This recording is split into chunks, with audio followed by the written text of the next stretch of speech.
इस तस्वीर को जरा याद कर लीजिए और आने वाले वक्त में इस तस्वीर के बारे में मैं जो कुछ बोल रहा हूं उस पर कमेंट करके जरूर बताइएगा। ये तस्वीर भी वैसी ही होगी, लोग भी वही होंगे, लेकिन हालात बिल्कुल अलग होंगे। राज्यपाल संतोष गंगवार आने वाले चंद दिनों में रामदास सोरेन के बेटे सोमेश सोरेन को मंत्री पद की शपथ दिलाते हुए नजर आएंगे। हालांकि ये तस्वीर घोड़ाबांधा की है, जहां रामदास सोरेन को श्रद्धांजलि देने के लिए महामहिम राज्यपाल पहुंचे घोड़ाबांधा और उनके तस्वीर पर माल्यार्पण की, उन्हें श्रद्धांजलि देने दी।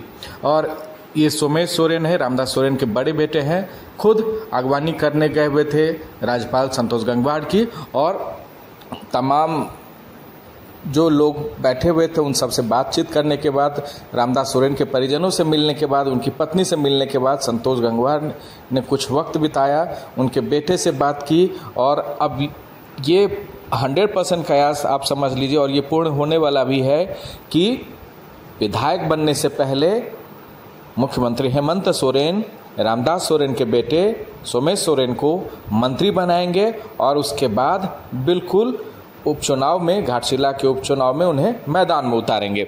ये कवायद और रिवायत जो कुछ भी कहें वो मधुपुर से चलती आ रही है, इसलिए ये तस्वीर मैं आपको बार बार बता रहा हूँ, सब चीज़ वही होगा, सारे किरदार भी वही होंगे, चेहरे भी वही होंगे।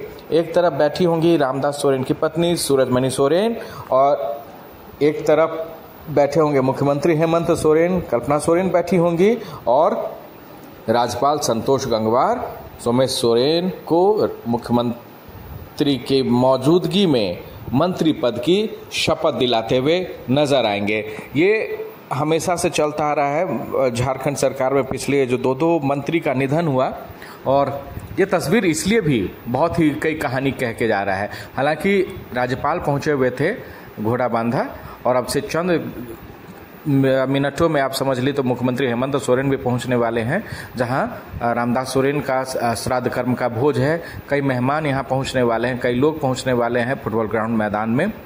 लेकिन मैं इस तस्वीर के बारे में बस इतना ही ये कह रहा हूं, ये तस्वीर बहुत कुछ कहने वाली आने वाले दिनों में।